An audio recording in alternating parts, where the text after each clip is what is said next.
রিশাদকে আরেকটু সুযোগ দিলে তিনি তো আসলে 10টা উইকেটও তুলে নিতে পারতেন নাকি?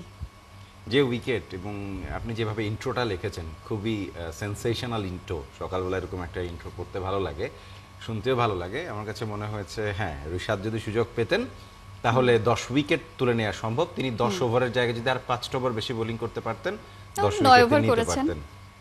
সেটাই ওভার ছিল। আর 5 ওভার করতে পারলে আই হোপ যে আর অন্য কোনো বোলাররা বোলিং করা দরকার লাগতো ছিল না, না। দুই প্রান্ত থেকে রিশাদ করতেন যদি, তাহলে ডেফিনেটলি তিনি উইকেট পেতেন 10টা। এবং সেই জায়গায় তিনি ছিলেন, সেভাবে বোলিংটা করেছেন এবং ক্যারিবিয়ান ব্যাটাররা সেভাবেই তাকে উইকেট দিয়েছেন। নিশ্চয়ই। এই যে যেটা আসলে আমি বলছিলাম যে জয় তো হলো, 50 ওভার তো ব্যাটিং, মানে সেটা তো পূরণ হলো না। মানে এইরকম একটা ম্যাচে নিজের ঘরের মাটিতে সেখানেও 298 বল খেলেছে বাংলাদেশ। এক্স্যাক্টলি। এবং দেখেন যে উইকেট বানানো হয়েছে সেই উইকেটটা আপনি বলছিলেন না যে গামিনী থেকে হ্যামিং, আসলে মাঠে একটা সময় ঘাস থাকতো, এখন আপনি কোনো রাগ ঢাক না রেখেই একটা কালো উইকেট আমরা দেখেছি। উইকেট দেখে মনে হয়েছে যে এটা মাটির উইকেট না, মনে হয়েছে পিচ ঢালা রাস্তা বা বিটুমিনসের উইকেট বানানো হয়েছে। এবং দেখবেন আপনি যখন ক্লোজ ফ্রেমে খেলা যখন চলছিল, তখন যখন টেলিভিশন ক্যামেরাটা ক্লোজ করা হয়েছে, মনে হয়েছে নুড়ি পাথরের মতন গোটা উইকেটে সবকিছু ছড়িয়ে ছিটিয়ে আছে, খাবলা খাবলা খাবলা খাবলা উঠে গিয়েছে। সো এই উইকেটে ব্যাটিং করাটা ছিল খুবই কঠিন।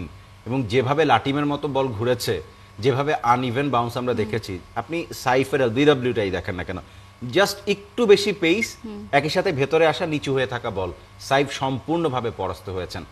সৌম্য সরকার অবশ্য যে বল আউট হয়েছেন সেটা একটা ফুলার লেন্থ ডেলিভারি ছিল, একদমই ড্রাইভিং স্লটে। সেই বলটাতে তিনি কি কেন আউট হয়েছেন, ওই বলটা আউট হওয়ার মতো ছিল কিনা সেটা সৌম্য সরকার বলতে পারেন, বাট অনেক ব্যাটারের আউটই আপনি যদি দেখেন, সেটার সাথে আমি একমত হব যে না, এই ধরনের উইকেটে এর চেয়ে ভালো ব্যাটিং করাটা ছিল খুবই ডিফিকাল্ট। সেই তুলনায় আমার কাছে মনে হয়েছে যে হ্যাঁ, বাংলাদেশ এই উইকেটে যেভাবে সার্ভাইভ করে গেছে, 200+ রানটা যখন হয়ে গেছে, 180-র উপরে যখন হয়ে গেছে, তখনই আমরা কথা বলছিলাম যে জেতার মতো রান বোর্ডে হয়ে গেছে, ওয়েস্ট ইন্ডিজ 100-120-তে অল আউট হয়ে যাবে।